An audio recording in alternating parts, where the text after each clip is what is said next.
got pregnant with my son at 16 years old. I was in the 12th grade. And because my mother raised me in a church, I grew up in a church. We were a church going family, well, at least my mom, and she took her kids to church. Um, my mother had a lot of pride, and so and I'll say that it was partly pride and it was partly her trying to protect me from, what people would say and things like, all the different things or what have you. And so, because I was got pregnant at 16, my mother wanted me to, she didn't want me to continue to go to the public school that I was attending. She took me to this secondary school, or I'm not sure what it's called, but it was a school basically for people that were not able to pass their exams, or they, for whatever reason, they could not um, get the credentials or pass the things that they needed to do in order to graduate. And so for me, I had all of my credits. I had everything that I needed to have to graduate, except for, well, I passed my graduation exam on the first try. But there was this one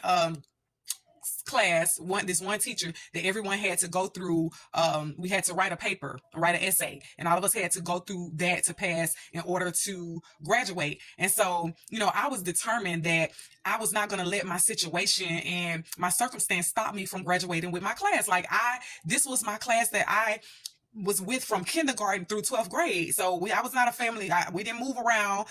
Where I was born and raised is where I was born and raised and graduated from high school. And I was determined that I was going to graduate with my class. Like, I did not work all of those years and study and work hard all of those years to like get to the 12th grade and not be able to walk with my class. And so my mother just she wasn't hearing it, but I was like, I'm not hearing it. She was like, "You're gonna get out of my house if you."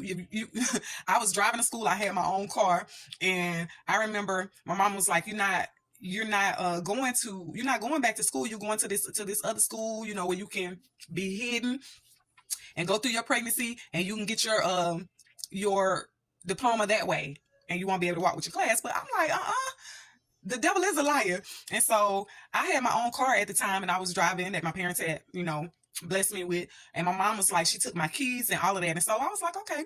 The next morning I got up, I got ready for school just like I normally do. And my mom was like, "Where are you going?" I said, "I'm going to school." She said, "How you going?" I said, that big yellow bus comes right by the front of the house every morning. I'm gonna ride the bus. I don't have no problem with riding the bus. I'm going to school and I'm gonna graduate with my class. And so, y'all, my mom told me, if you walk out that door and get on that bus, you might as well stay out there. Don't come back to my house. I said, okay. So, I went to school, and my boyfriend at the time, who was also my son's father, his family was, they were very welcoming and supporting of me. They received me. And so I told him what my mom said. And so he was like, "You can come home. You can come with me." His mom was like, "You can come and stay here." So I was like, "Okay, I'm gonna just stay here and I'm going to school." But of course, that lasted one day. My dad was like, "Oh, y'all done lost y'all mind." My dad came and got me. And, thankfully we worked it out and I was able to graduate with my class. I actually had my son on April 14th, and the graduation was May 14th, exactly 1 month after I had my son was when the graduation was. So I graduated, I walked with my class, and as soon as y'all know we throw our hats up. As soon as the graduation was over on the field, I threw my hat up and I went and got my baby. And, I had my graduation gift, my son.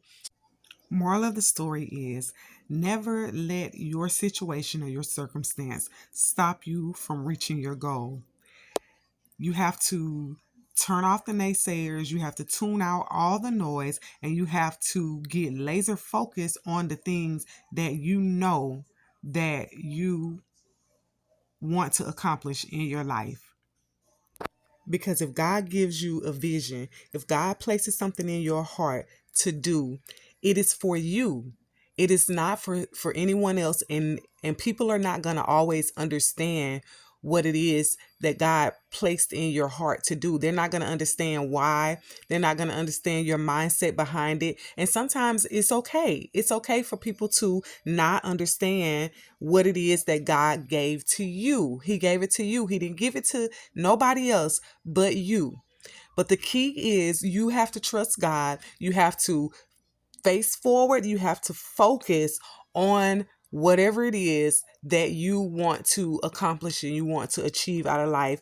And you have to be determined that you are going to accomplish that goal no matter what happens, no matter what people are saying, no matter the situation, no matter the circumstance. You have to trust the process and know that God brought it to you. He gave you the idea and he's going to provide. He's going to give you provision to carry that vision out and bring it to life. All right, guys, make sure that you subscribe to the channel if you want to hear more story time, and make sure you share this with someone who you feel like this could be a help to. See you guys on the next video.